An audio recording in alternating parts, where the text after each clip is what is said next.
a doctorate in language science. Okay, so she knows what she's talking about. Her research interests include teacher education, English for specific purposes, and discourse analysis. Okay, her talk today draws upon her experience not only as a professor and as a writer, but also her work as the editor-in-chief of Lenguas and Contexto, a journal from the BUAP, and as an associate editor of both the TESOL and MEXTESOL Journals. Okay, especially given her broad experience and thus the diverse views on publishing academic research that she can share with us, we really are very grateful to have her here today, okay, with the help of the British Council, okay, to help us understand the processes involved in disseminating research, and maybe to help us overcome some of the misconceptions or fears we may share when we first start to think about publishing our own work. Okay, so with that, Araceli, the microphone is yours. Thank you for your kind introduction. And well, first I want to thank the British Council and the people in the Teacher Research Special Interest Group for having me here. It is really nice because exactly as Lara was saying, I like to share what I have learned all these years. So the name of this series is Dynamic Development Through Teacher Research.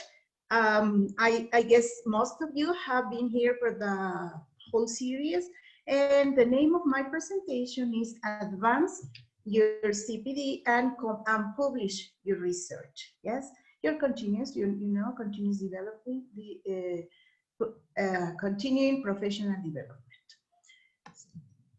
What are the objectives of the session? First, I want to raise awareness on bottom-up motivation for CPD. Give attendees an overview on the publishing process in ELT. And of course, I want to encourage all of you to write and to publish your own work. And I hope we can meet these objectives. First, yes, I was here and I attended Dr. Brown's and Maestra Marisol previous sessions, and they were very precise. They were very encouraging also to let you know the benefits of CPD. I hope that by now you are all convinced that teacher research can help you become more confident, effective, and reflective practitioners, and also more autonomous in your decisions in the classroom, because this, in the end, will benefit students in all classrooms, wherever you are. What you do will benefit your students. Who does teacher research in ELT? Who does teacher research? Well, I think that everybody can do it. Yes, there used to be another classification of the stages of development of ELT teachers, but right now, this year, Liz England has come up with this new career path development stages. And she says she categorizes teachers in pre-service teachers, who are the students, novice, beginners, which is like maybe the first 3 years you are actually teaching, mid-career or career switchers. These people cannot be considered novice because they already have had some knowledge.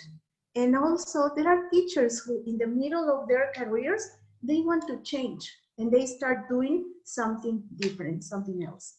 We also have veteran teachers and semi-retired teachers.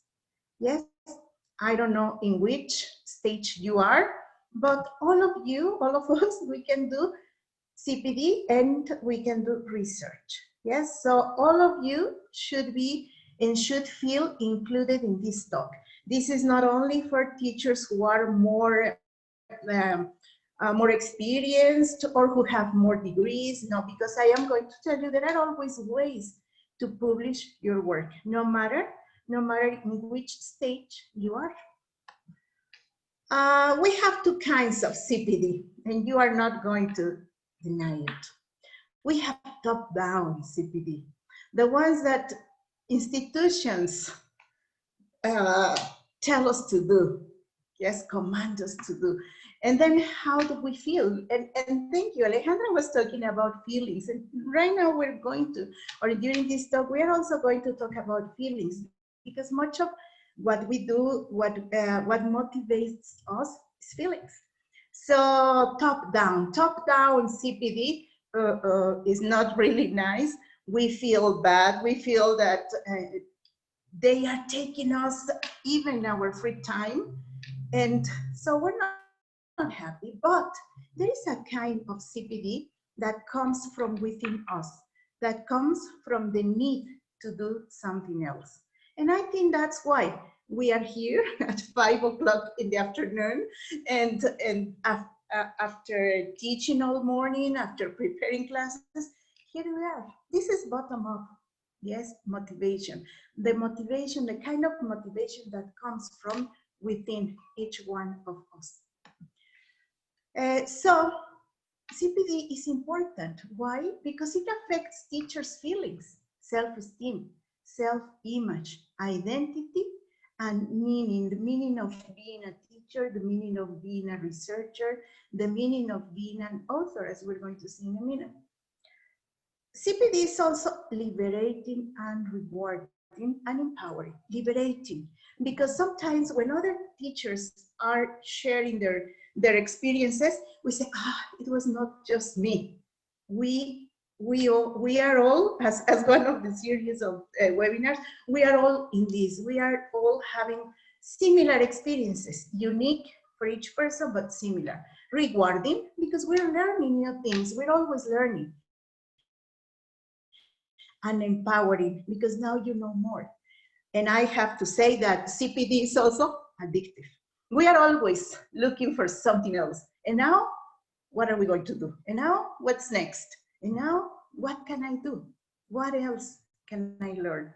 Do you feel identified with this feeling? Yes, you can write in the chat, and so we can have a kind of dialogue, yes? But there are problems also. We have too many demands. It's too much on our shoulders. It's too much on our shoulders. Yes. Sometimes teachers are technicians. We have to know, and we have to manage all the mechanics in the class. Then we also have to be professionals and apply what needs to be applied. Then sometimes we are teacher educators, and we need to share with others, pre-service teachers. And then also they told us that we have to be researchers, yes? And then if we are doing research, we have to disseminate knowledge. And then teachers have to become speakers. And then teachers have to be writers, yes? Okay, but if our motivation comes from bottom up and comes from ourselves, probably this is going to be an easier transition between all of these stages, as we saw, and all these demands. And also because institutions are demanding this from teachers. Okay, why? Why do we have to do research? Why do teachers do research? To explore their teaching, to know their students, to learn more, to find solutions for problems, to find a new perspective to a new problem, or to find a new perspective to an old problem, to get a degree also. Yes, all teachers have powerful stories. That's something I am sure. All teachers have powerful stories. All classrooms are singular, and all teachers can do research. Remember what I told you before? Doesn't matter in which stage you are, you can do research. You can start into research. To go for research, to start into research, teachers need support, of course. They need And this is a very, very common complaint. We don't have time. Teachers don't have time. But we have to find the time. Yes, we have to find the time. And sometimes you can do research while you're teaching. For example, action research, which I know some of you are already familiar because of this initiative by the British Council with action research. Collaboration. We cannot do this alone. We need we need the collaboration of other teachers. Sometimes it's because teachers don't know what to do. They don't know where to start. So some institutions could start giving them some courses, or some of the most experienced teachers can mentor the novice teachers. Resources, probably digital libraries or journals, etc. But I think that this is very important. Teachers need recognition. Everywhere, teachers are striving for recognition in this moment. Yes, and well, this is something that all teachers need, and they feel supported in order to do some research. All research starts with a question, and your questions can emerge from moments when you are angry and you say, why did these students are doing this? Then write down the question, because probably that's the beginning of research. When you're wondering and you say, what if I do this? What if I change something? Or probably you spend the whole afternoon preparing and something or nothing worked. Yes, and you are sad, frustrated, unhappy. Or probably you are implementing something new, you have a new idea, you say, I hope it works. All those questions that you have in mind, write them, write your questions. You can start research from those questions, believe me. Yes, so every time that you say, why me, why these kids, why this, write the question. Then we have the cycle of research. Yes, we already saw that everything starts with a question, with a doubt, with something that comes to your mind. You can identify the problem and you can develop some research questions. And then you say, okay, I have these problems, I have these questions. What do the experts say? What has been studied before? What answers have been found for this question, for this problem I am having now? Then you can plan and design research. You collect data, you analyze your data, you answer your research questions, and then you say, now what? Now it's time to publish your research. Yes? Is everybody okay now? Yes, now you are in that moment. Now what? Well, let's publish your research. Why do teachers and students write or need to publish research or other papers? Because you will see that it's not only like research, hard research. There are other papers that you can start with. Yes. Any ideas before we move on to the next slide? Any ideas? Why do teachers and students sometimes pre-service? Remember that we have pre-service teachers. Students need to publish or write. Yes, thank you. We have some answers here. To share ideas, to help others, right?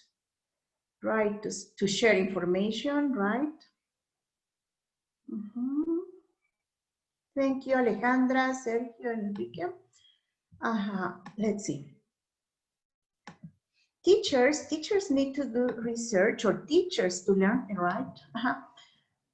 Teachers need, want, must, should do research, exactly, to share results, to complete the research cycle. According to Creswell, the research cycle is not complete until the researcher disseminates results, because if you do research and you keep those results, and I am sure those will be valuable results, what is the use if you keep them for yourself?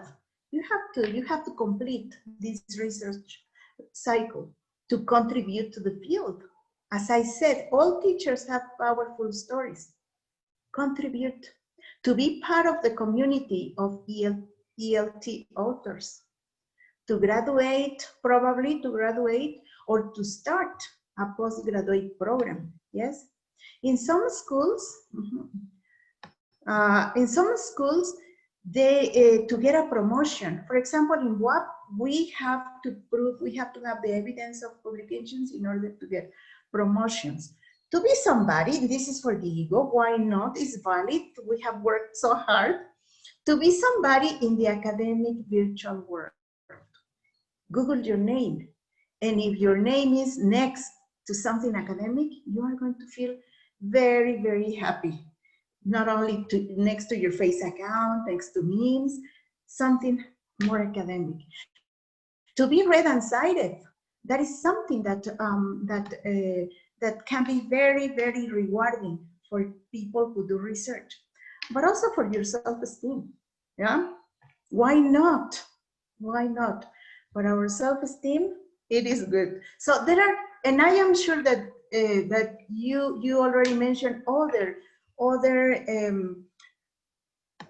ideas for the in order to start publishing your work. So right now, how do you feel when you think of writing? Can you please write your feelings in the chat? Write your feelings in the chat.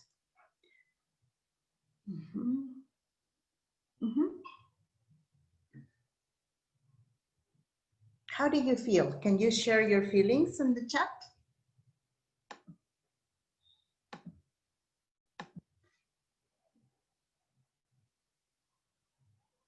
Enthusiastic. Good, Lorena. I'm sure you will do it. Lack of inspiration. But inspiration comes from the same things you do in the classroom. Believe me. And time, that's something I believe, yes. Intimidated, enthusiastic, yes. Intimidated, of course. Mixed feeling. Yeah, exactly. Yeah. But when we help people, people need also models, role models.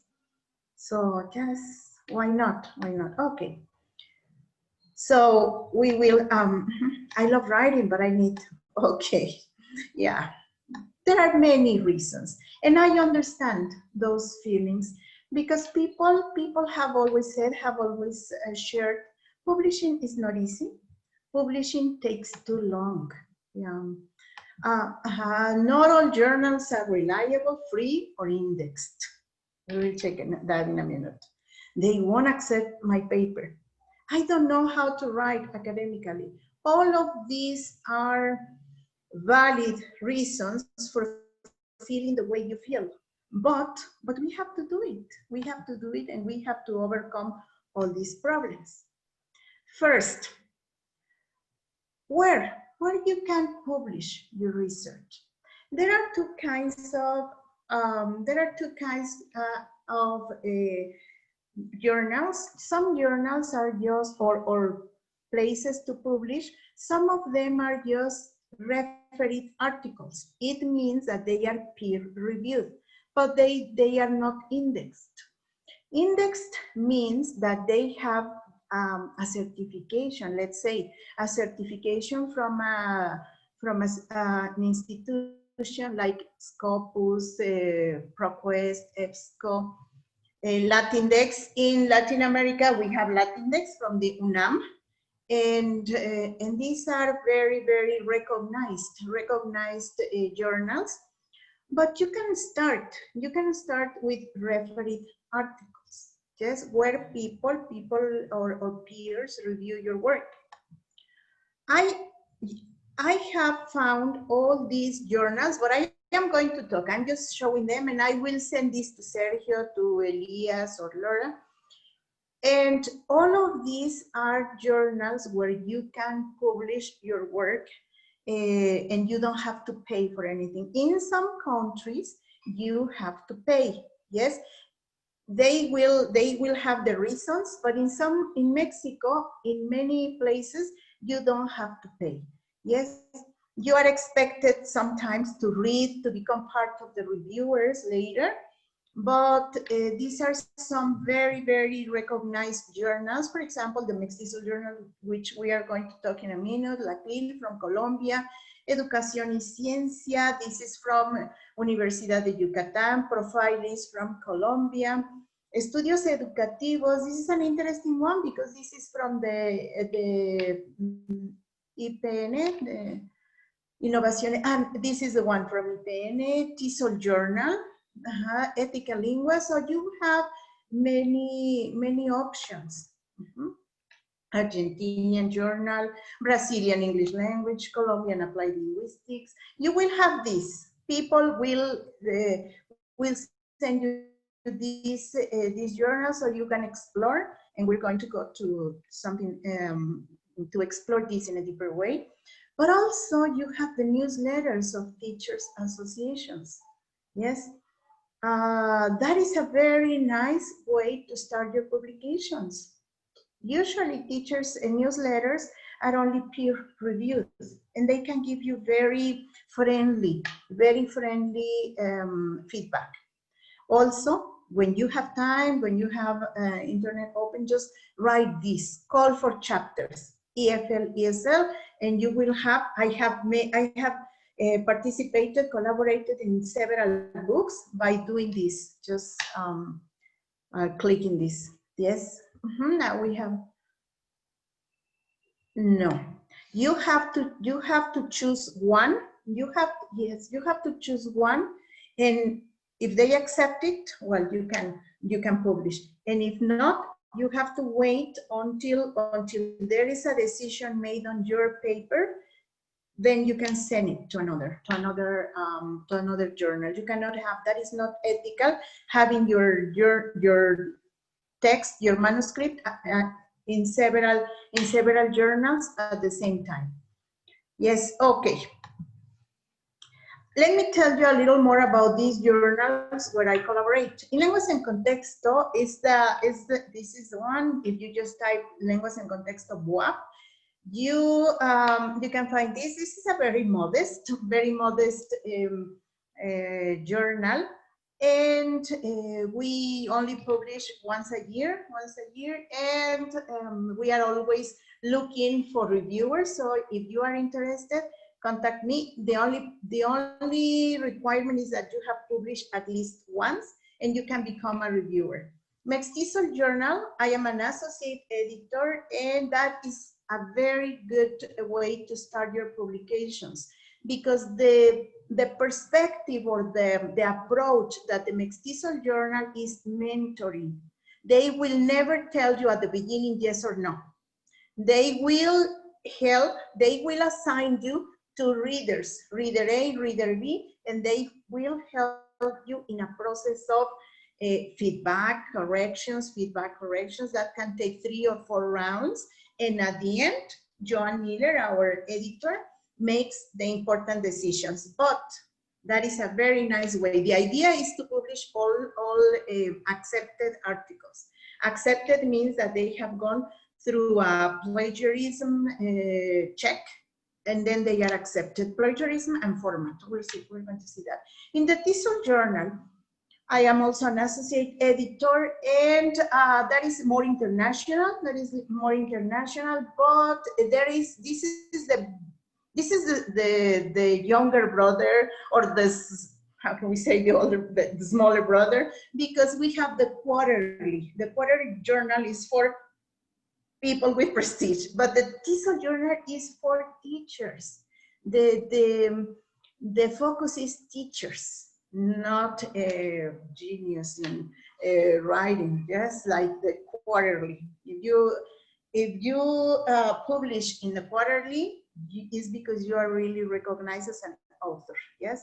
I have not published there, yes, yet, but that's in my plans. No, it was this year because we had this is information from TESOL Journal. Every year we have an editorial board meeting, and this year we had our virtual meeting. We had a meeting which was virtual, and this is where this is a chart from about all the countries, the authors from different countries. Yes, you can see the country, if it was accepted, if it was rejected, total, and we can see that the United States, and that is not strange because it's TESOL, it's in USA, etc. But even that, look, there was a total of 110 articles or different kinds of text, and accepted, there were 39 accepted articles. Go to Mexico. There was only one author or group of authors who sent one article, and it was rejected. So there's a lot of room for improvement, believe me. Yes, you can see that some countries create networks, research networks. And I was thinking about you're a research network. You have to be supporting each other. Probably you can create something like this. I was reading in the chat that you can publish in the newsletter. You can start doing that. More information. Here we have the representations, and where is Central South America? Only four articles for texts. This is a representation. Asia is growing really fast. So I will send this. If you want to analyze this, you can do it. But this is really interesting. Look, you have this is for the TESOL journal, but you have to go to each one of the journals, or to the journals that you are interested in, and you can have the types of submissions they accept. Sometimes they accept, I will tell you now, Lenguas and Contexto is annual, and we have just finished this edition. It hasn't been published because of the coronavirus, but the new call will be open in December. From December to March is when we receive manuscripts. Okay, look at this. These are the kinds of articles, text, manuscripts that the TESOL journal accepts. Classroom explorations, and you know what? It's only 1,000 words with your experiences. Of course, conceptual or theoretical feature articles are the ones that are more theoretical, more strict, etc. Current issues in TESOL. You can write a reflection of something that is happening. We have had reflections on discrimination, probably right now the coronavirus, or racism, or technology, or translingualism, etc. Empirical feature is also very research oriented. I am in charge of the materials and media review, and you can review a book and you can send it for evaluation. They are 1,500 words. I think that's possible. That sounds feasible. Or you can even review an application or a game, but always with the teaching learning approach. Research briefs, which are shorter articles, shorter than the conceptual or theoretical or the empirical feature articles. And there are special issues. I'm sure that there will be a special issue on on the pandemic. There was one about bilingualism. There was one about vocabulary, teaching or learning vocabulary. So it's not only that you have to write a lot. You can write shorter pieces of text. That's going to be a good way for you to start. Yes, and for example, the MEXTESOL Journal, which I was telling you, look at the countries which have contributed, because it is now in Scopus and it is very recognized. People from many countries in the world have sent their articles. We have had, this is the latest issue. There were 3 articles from Iran, 3 articles from Mexico, and the other ones just one. Canada, Portugal, China, Colombia, Iraq, Philippines, Ecuador, Egypt, USA, and Turkey. So why not take advantage of that? Yes, the people there are very friendly. I am an editor, and I act as a mediator between the author and between the reviewers. Sometimes I have to moderate them, and I have to try to help them, and that is very rewarding. When I see one of the articles that I have moderated, I feel very proud because the author reached his or her goal. So it's very, very rewarding. What are the reasons for rejecting articles? Yes, let me tell you that the first one is because these articles do not follow guidelines of the journal. Yes, you have to read exactly what that journal is asking for. Sometimes the articles do not respect the standards of textuality, and you can write down the standards of textuality. Is going to help you. That is cohesion, cohesion, coherence, informativity, situationality, acceptability, and intertextuality. There are 7, so I might be missing one. Yes, but check that. That's what we look for in articles, in text, in reviews. Articles have syntax, punctuation, and spelling typos. I know that sometimes it's not the author's intention, but it happens. Proofread it. Proofread it once, twice, 2 times, 3 times, but make sure that you don't have problems like this. Sometimes because the title does not match content. You have the title, the research questions, everything, but everything has to match. It has to be a whole, a coherent whole. Sometimes the articles are great, perfect, but they do not match the focus of the journal. Sometimes it's because there are sections that have been plagiarized, and this is serious. They just tell you, we cannot accept you. Because authors, you know what? Sometimes authors are brave and they send their articles and they don't persevere. They don't continue with the corresponding corrections. They say, no, not again, not again. And we miss them. They get lost. And after 6 months, we cannot continue with that process. The proofreading that I was, because authors do not send articles. We need articles. Yes, listen to this. Journals, for journals to exist, they need to receive articles. We need articles. Yes. Okay.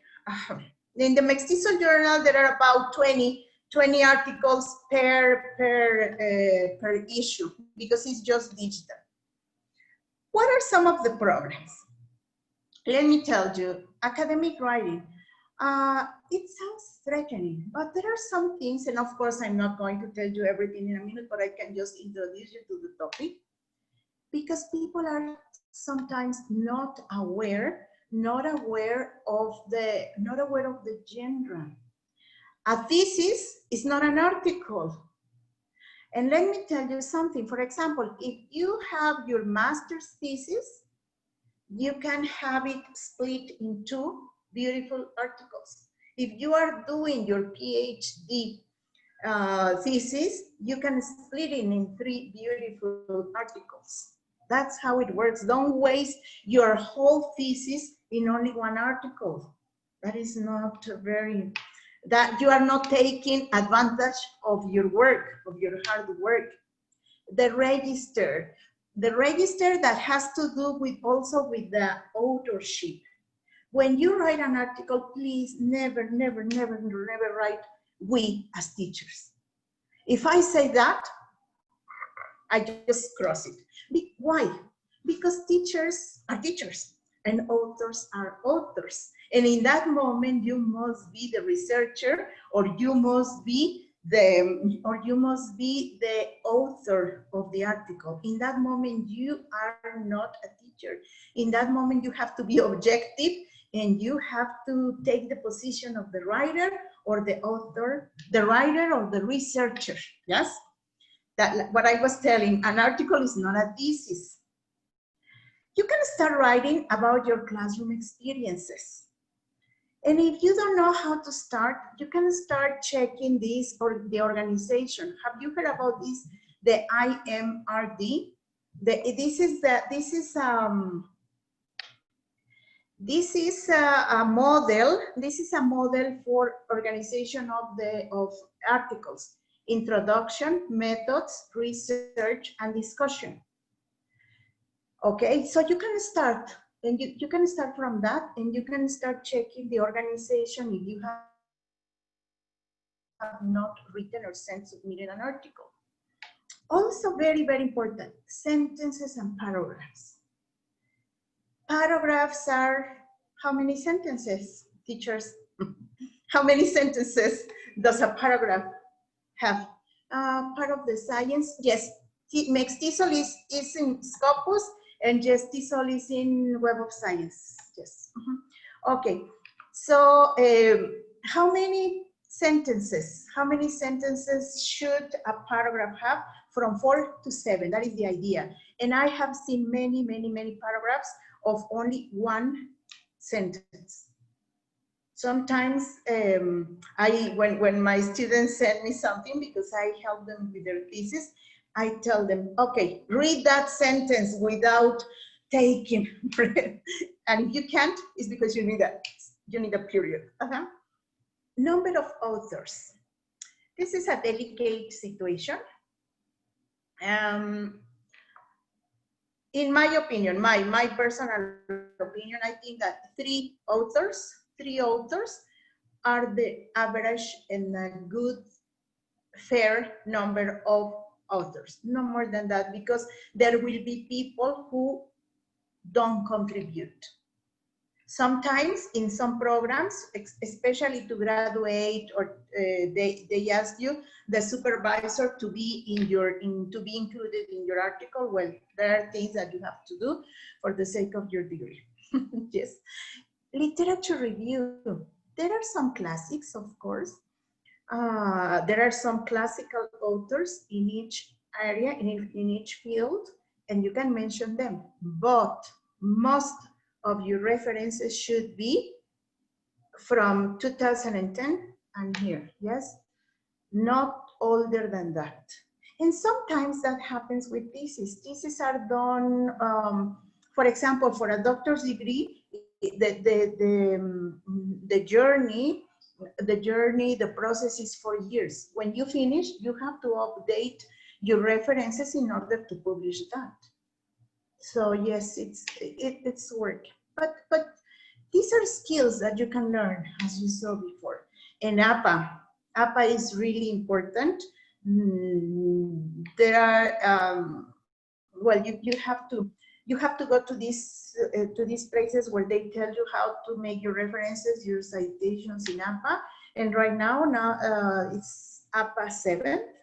From, I think it was last year in October, November, then now it's APA 7. Yes, okay. What to expect after submitting an article? For example, in Lenguas en Contexto, in Lenguas and Contexto, we receive the articles, we send them to different reviewers at the same time, and they make a decision. We are not meant a mentoring journal. It is accepted or rejected.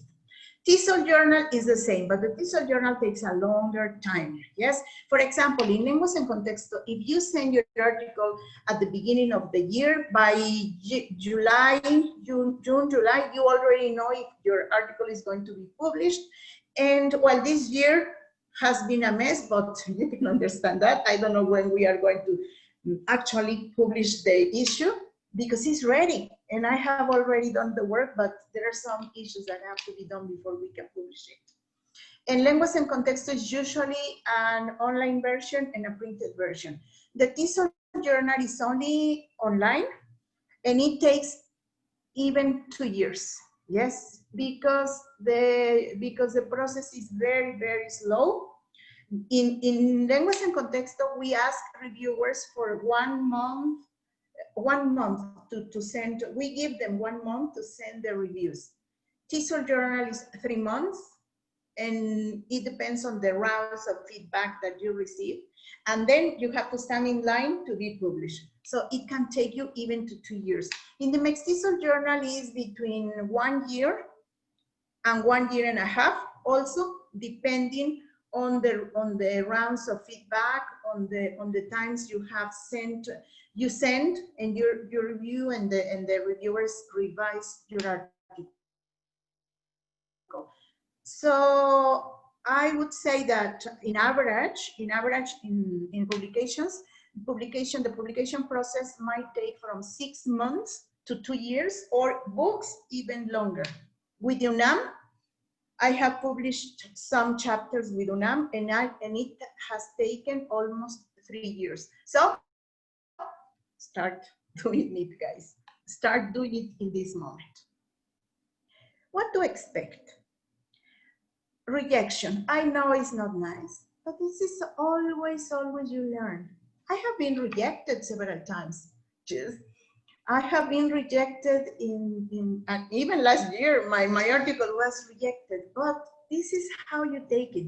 You always take it as an opportunity because you learn. People read your article and they make a decision, and that decision has to do sometimes with their preferences, sometimes with their perspectives, sometimes with other things that have not to do with you guys. Always the process of evaluation is on the text. We, because I am an editor also, we never judge a text because of the person. That's why it's blind. It's a blind process. Nobody knows who's reviewing who. For example, if I send something to the MEXTESOL journal, Joan makes sure that I don't see the names, and I only see my name, and everything is black. Until, well, I never know who reviewed my articles.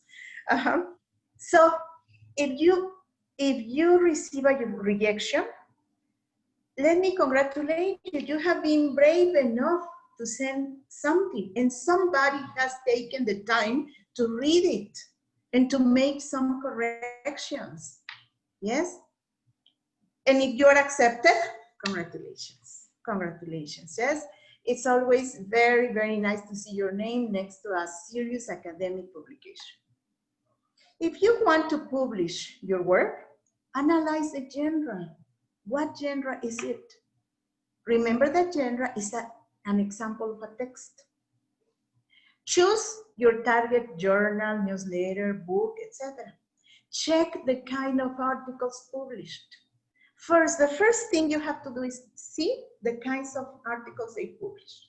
You cannot send an article if you have not analyzed the articles or the manuscripts, the text they have published before. Because if not, it's like if you are sending something without even looking at what you are expected to do. Analyze the guidelines. If you don't understand something, ask the editors. We are always ready and willing to answer questions. Make a checklist. This, yes, I have done this, and check it again, etc. Get in touch with the editor, with the associate editors. They usually tell you some tips, or they usually send you some recommendations, etc. Submit your work. Be brave and click that. Yes, wait for reviews and decisions. Be patient with the journal and with yourself. You know what? Usually, and in Mexico and in most of the TESOL or TEFL fields, reviewers, editors, we are volunteers. Yes, we are volunteers, and we do this because we want to help peers, because we want to help other people publish their work. But we don't get any money, we don't get anything. Just the only recognition that we get is to see our names in the journals page. And also with you, if you don't understand something, take it easy, take 2 days to start checking, etc. But persevere with corrections. Just be perseverant. And again, if the reviewer says no, do it. You know why? Because what they do is because they are thinking of a broader audience. When I finished one of my, no, I wanted to submit, or I submitted an article to the MEXTESOL. I was not an editor yet. And the process was really tiring and long. One day, Joanne, in one of the conventions, she told me, you have to be very careful, because who reads your thesis? You, and probably your supervisor. Probably, let me tell you, probably. But an article online is going to be read by many, many people around the world. That's why sometimes it's a longer, more strict process. Persevere with those corrections, be perseverant. And in the end, whatever the result is, be proud of yourself. You are doing something that not many people have done before. So let's do a Menti. Let's do a Menti. I'm going to write this in the chat, and write how you feel after all this talk and after all my words. How do you feel about writing? And if you have your this, please. Okay. Write how you feel. We are going to see questions in a minute. Yes. Okay. Go and write your feeling right now after this talk, after the speech. Yes. Let me. Okay. Let me share with you.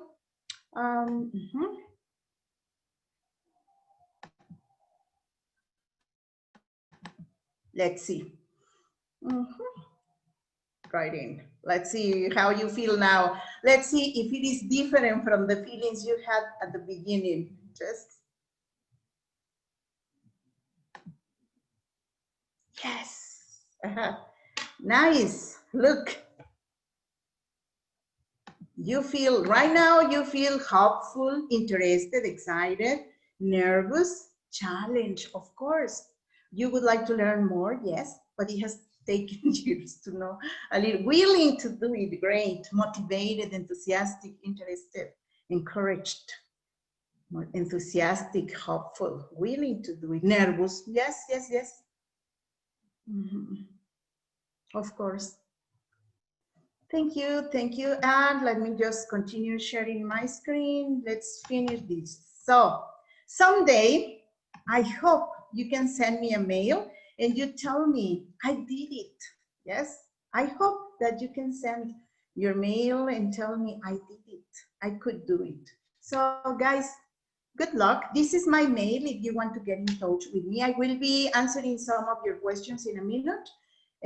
But you can also contact me, and thank you for listening, thank you for being here, thank you for your interest. Yes. Okay.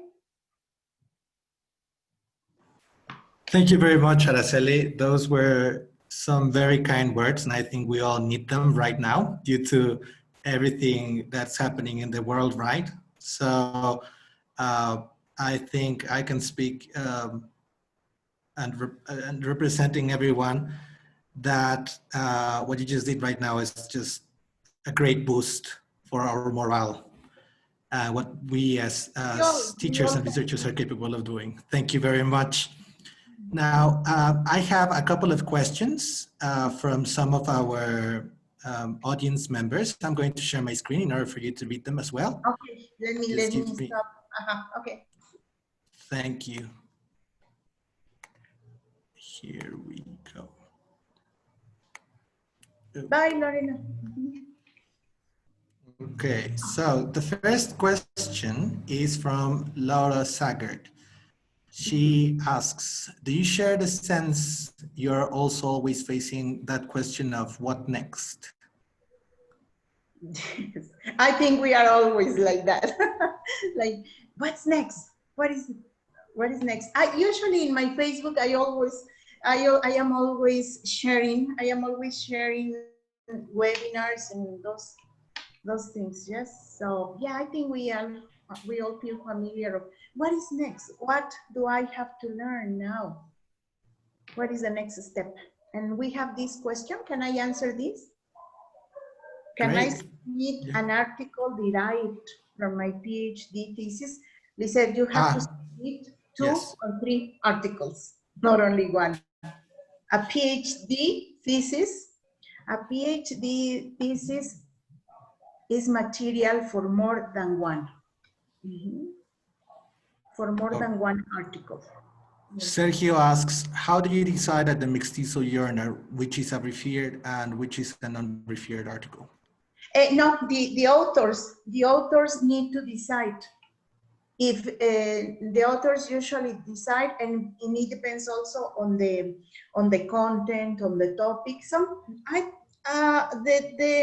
The big decisions are made by Joan Miller, who is the editor-in-chief, and we are always afraid of her. She's very, very strict, but that's really, really good. She knows what article is this, but authors sometimes say, I want this to be a refereed article, and reviewers are not that strict.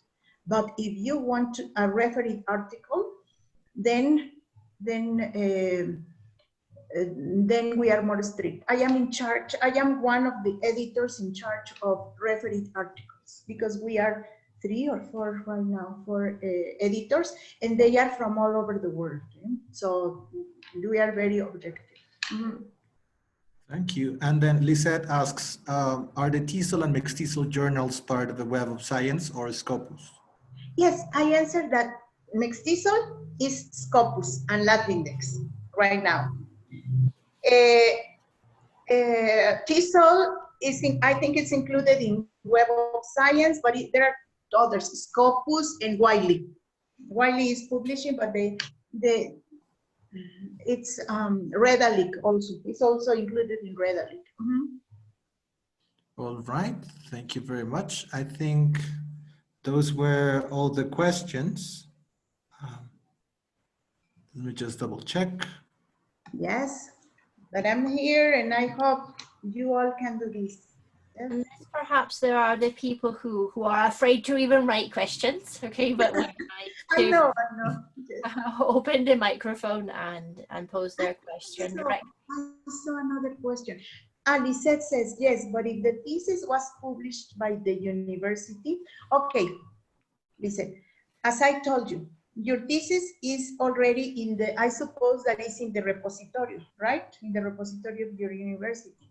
You are not going to do exactly the same. You have to make adaptations, and probably if it is already in the repository, it means that it needs to be updated. It needs to be updated now, and you can take the idea, you can take the main idea, you can work on it because you are the author, you are not plagiarizing because your thesis is written or published under your name. That is the ethical, what ethics says. So you can just polish it, yes, dust it, polish, update, and send it as an article. You can do it, of course.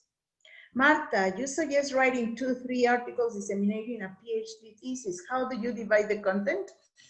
I will tell you. For example, I wrote one article on the theoretical framework of my thesis, a chapter on the analysis, and another article on the results. So you have to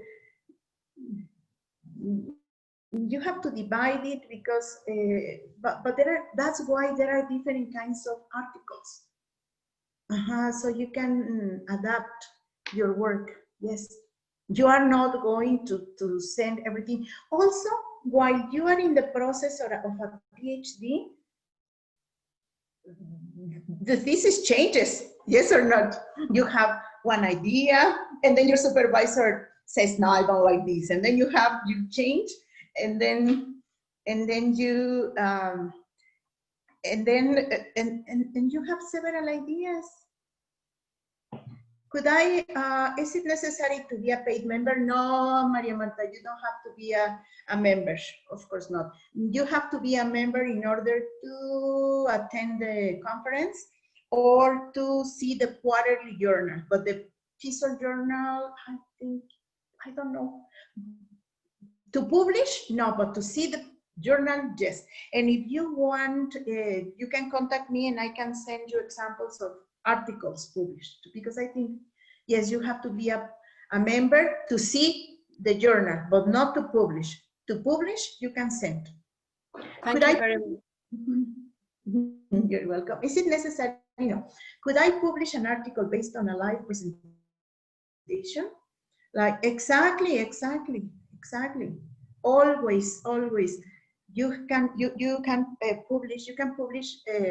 That's why when I say the demands on teachers, when we are asked to be researchers, we have to make presentations, and from presentations we need to be authors. Also, there are many conferences that have their, how are they called? They are called like the memoir, las memorias, but there, it has another name that I just, I don't remember, but yes. But what if the presentation was say at B-Belt and I send it to MEXTESOL? It doesn't matter, it doesn't matter, you can still send it, of course. We are not going to go and say, no, this was presented in B-Belt. We are friends in the end. And if you see, people are usually the same. Yes. Yes, I know that is a genuine question. Proceedings, thank you, Laura, thank you, right. The proceedings, in some places they call them the proceedings, in some places they call them the memoirs, sometimes they call them las memorias del Congreso, or sometimes they even make a book, because a book is always more valid than just proceedings. Another question?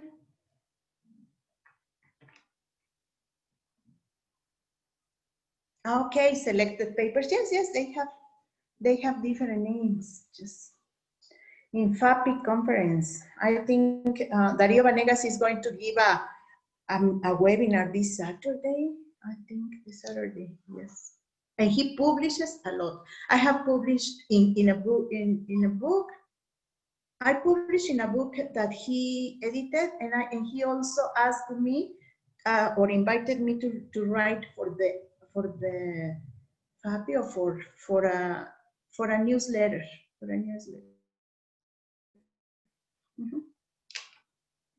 Probably, I think, yes.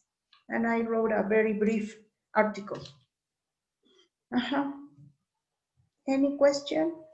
Any other question? Yes, right. That is always so generous.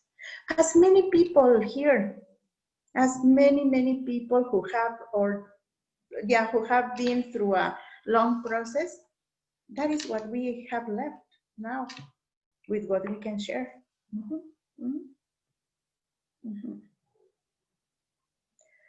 So if you don't have any other questions, Elias or Laura? Yes, we'll at least turn our video on. I feel almost like I'm in one of those classes where you're trying to beg your students, please, please, are you really there? Because... Hey guys, are you there? I see what I say. I see there are 19 people, but only one or two are always talking. Okay, and for those of you who are teachers and use Zoom, this is my sales pitch of today. I don't work for Zoom, by the way. I just ended up responsible for the educational technology where I work. If you use Zoom and you end up having problems with your connection sometimes, do what a lot of our colleagues have done and add your photo to your Zoom profile, because at least we feel like we're talking to people rather than just to black boxes. Okay, so unless Elias or Sergio would like to make a comment, I will take the opportunity to extend our thanks to Araceli. It was a very clear overview, and to be honest, okay, many of us who have spent more years, as we say, more years than we want to admit, and who spend, in my case, our lives telling other people how to write, sometimes find it hard to overcome our own fears. And I think you've done an excellent job of helping us to understand the obstacles that do exist in the process to academic publishing. It's not a blog post. You don't just click and send. Okay, it's a long process, but it's a process in which we can learn a lot, but as you emphasized, we can share a lot. And I think all of us, as you had said, regardless of where we are in our teaching career, there is something we have to share. Okay, and maybe it's time to overcome our own resistance, okay, and our own inertia, and sit down, okay, and get writing. Okay, so thank you, Araceli. Of course, I'm here, and I will be willing to help you, willing to guide. Elias, Sergio, did you want to make a final closing to thank the British Council again for their support? Yes. Well, first of all, it was an honor. Thank you very much, Araceli. As I said before, sometimes it's difficult because, as you said in your presentation, we as teachers or researchers, we have our schedules full, right? And finding the time to sit down and start writing something sometimes proves to be either too difficult or a bit complicated, right? Or even to face a blank slate. Yes. Is a fear that most of us have, like we don't know how to start. Yeah. And I think with your tips and with your guidance, well, you have proven that it's more than possible, and it's something that we are all capable of doing, right? So thank you very much for your time and for your patience and answering all of these questions, giving us all of these tips and sharing your experience, which is very valuable. Thank you. Thank you for having me. Thank you for being here all during the talk. And, okay, I hope to hear from you with good news. Thank you, Araceli. Lovely to hear you again and see you. Thanks, everyone. Big, big hug.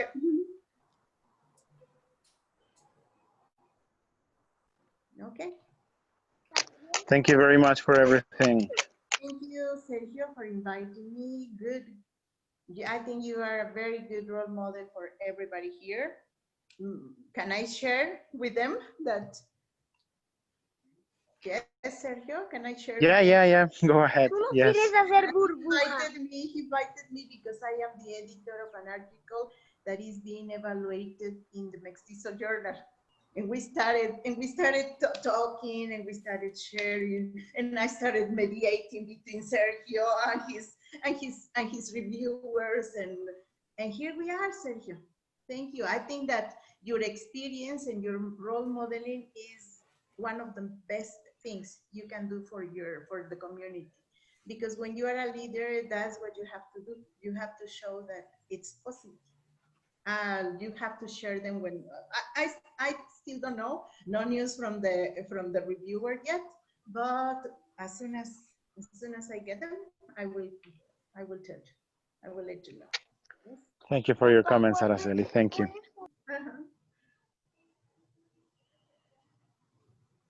Okay. Okay, then. Who So, wants to stay in silence?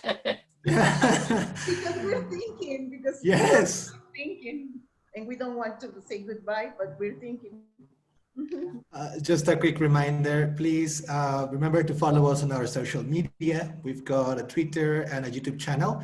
We're going to be uploading all of the webinars, the 3 webinars we've had during this month, in order for all of you to review them and check them as many times as you want, in order for you to extract all the tips that all of these great women have been sharing with us, which is, as I said, very valuable information. And also remember that next month we're going to be sharing our own newsletter with all of you.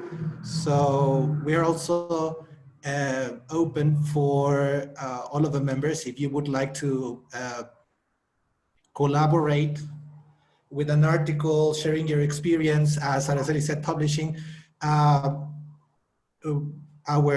doors are completely open in order for you to send us your information, and then for you to be part of our newsletter as well. So thank you very much. A nice safe place to start. Yes, exactly. A great place.